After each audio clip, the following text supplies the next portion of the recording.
supersonic style.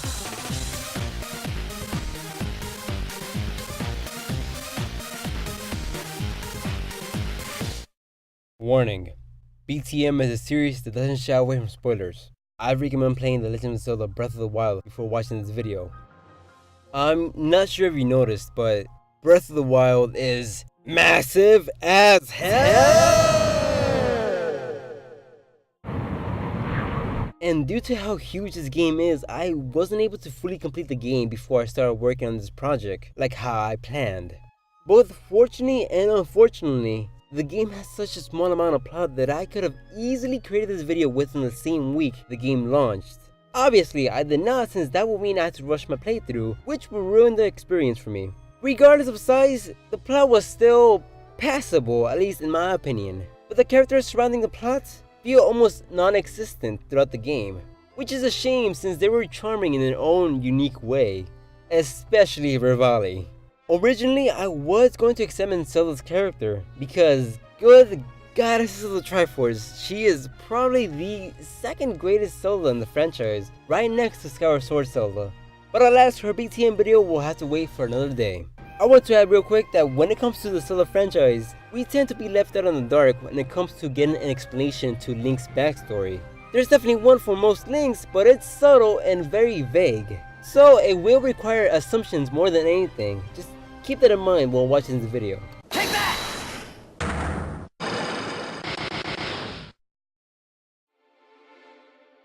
Link is around the age of 17 to 19 years old.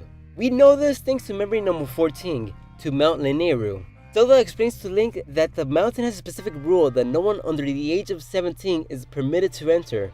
And on the following memory, returned to Calamity Ganon, we see a clear view of the mountain, with Link and Zelda returning to the entrance, indicating that Link is in fact 17, if not just a bit older.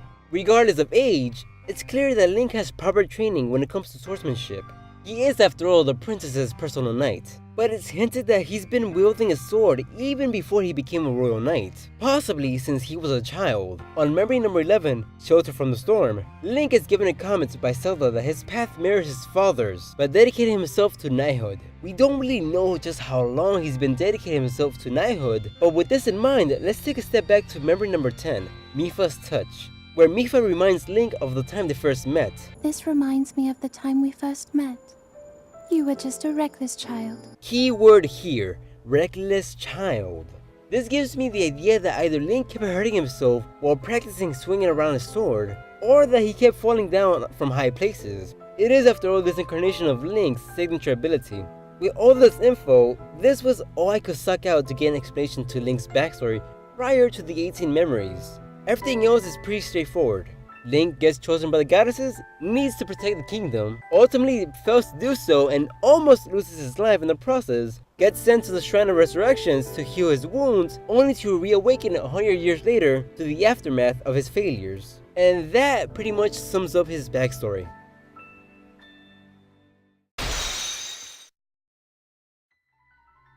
I could just say that his goal is to save the kingdom, slap into the video and move on to the next segment, but that will be so lame.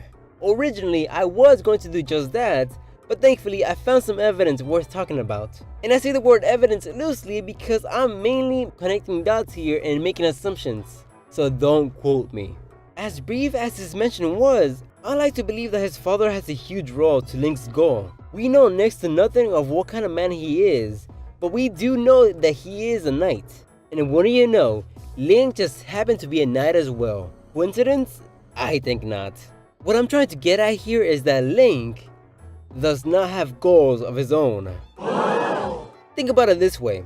If you found out that your son was the incarnation of the chosen hero of legend, what exactly would you have done soon after? Me personally, if I was Link's father, I would have started training him on becoming a knight, to prepare him to fulfill his destiny. If what I've stated in my previous segment on how Link kept hurting himself while practicing at a young age is true, then I have all the reason to believe on my little theory. Of course, I could be entirely wrong and making myself look like a total jackass. Nonetheless, his goal, that isn't entirely his choice, is to becoming a knight to fit the hero role and protecting the kingdom.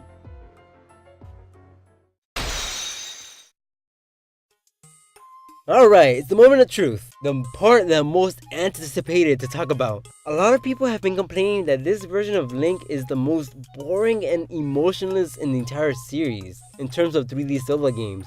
Showing no personality and just stare. Stare, stare, stare, and more staring. And to some extent, I agree. Sure, we never see moments like fear in Ocarina of Time, joy in Wind Waker, or anger in Skyward Sword, but calling this Link emotionless is simply not true. It's subtle, but he does show them. For example, when he tries to put up his hands up for protection due to his reflexes being set off, being surprised for getting a compliment from Zelda, the last person he expected to get praise from, tilting his head upwards with curiosity to see the Sheikah Slate, having his eyebrows upward in worry for Zelda, looking directly at Zelda's eyes when he's in the brink of death, and so much more. One of the reasons why he rarely shows emotions though is that he's a knight, as I've stated before, and knights are expected to be serious and straight-faced, especially in the presence of royalty. We see this numerous times throughout the memories, like how he keeps guard while the princess is doing her prayers, being stubborn on constantly shadowing Zelda since it's his duty as a royal knight, and how he kneels down as soon as the king enters the scene. Regardless what title he may have, he can't seem to resist a delicious meal, as written in Zelda's diary. As the saying goes, the way to a man's heart is through his stomach.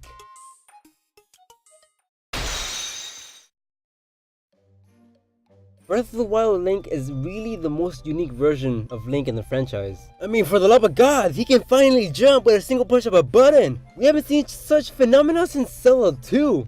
The fact that he doesn't have his iconic green tunic further proves my point. The thing you gotta understand is that Link has two versions of his current default design, with and without a hood. There's official artwork of both designs, and even his amiibos are sold with these two in mind. The reason the hood is an important design choice for this particular Link is because his greatest skill has to be archery. Nintendo themselves have implied this numerous times, through artwork, cutscenes, and his official amiibo. As we all know, hoods were an important piece of clothing for archers, since they were basically the assassins of medieval times. It helps them to hide their faces and stay undetected from their prey, something that this Link is known to do. As his champion shirt, well, in its description it says that in an ancient Hyrule, this can only be worn by the one who earned the respect from the Hylian royal family. And this really stumped me for a while since no past Zelda game has ever talked about blue garb being passed down to the hero. The only connection I can come up with is the Wind Waker blue shirt. The fact that the main design seems to line up pretty well leads me to believe this further. Speaking of which, what exactly is that? Well, if we take a closer look to the four other champions' design, we can clearly see that they each have the logo of their divine beast. And since Link doesn't really have a divine beast of his own, they decided to use the layout of the Master Sword imprinted in his, since he is the only one able to wield it. Finally, the color blue. The boring answer is that Nintendo decided to go with blue instead of his iconic green tunic, so the players won't feel overwhelmed with the large amount of green this game offers. The fun answer is that blue has been the main choice of color when it comes to representing the Sheikah clan. The shade of blue seems to change from time to time, but nonetheless, it's always in the blue category. Link is the kind of guy who takes his title as a royal knight very seriously, takes orders no question asked, and gets the job done. But even with a title like that, he has shown to open up and express himself, mainly with Zelda. Early on in the memories, it's clear that he's protecting the princess because it's his job to do so.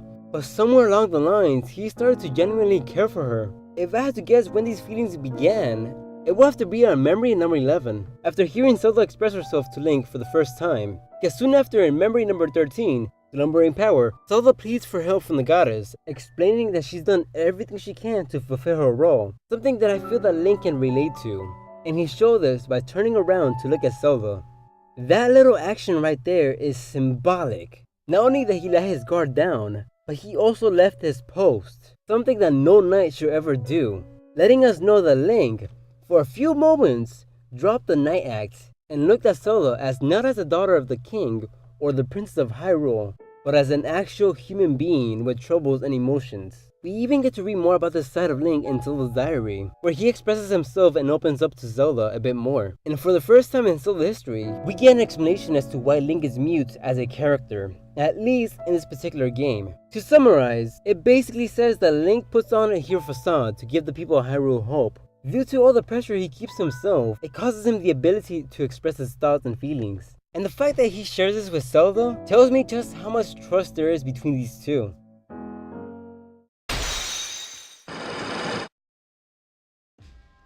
Throughout the Zelda franchise, we're always giving the same image of Link, a strong, courageous, gifted hero. And on our universe, these are just games that we can all enjoy and play. But in Zelda's universe, to some extent, these are legends of past that have been told numerous times throughout countless of generations, which leads the people of Hyrule to believe every incarnation of Link is the exact same, a strong, courageous, gifted hero. And while that may be true, it doesn't completely defy Link's true nature, especially for Breath of the Wild's Link, because behind those strong, determined eyes, there lies a person who's insecure, filled with troubling thoughts and worries of letting people down. But due to him being the face of light and hope, he needs to bury his true nature as a person and put on the mask of the hero role. Sure, he may be able to take down a behemoth in his underwear. That does not mean he's some perfect superhuman that everyone should put on top of a pedestal.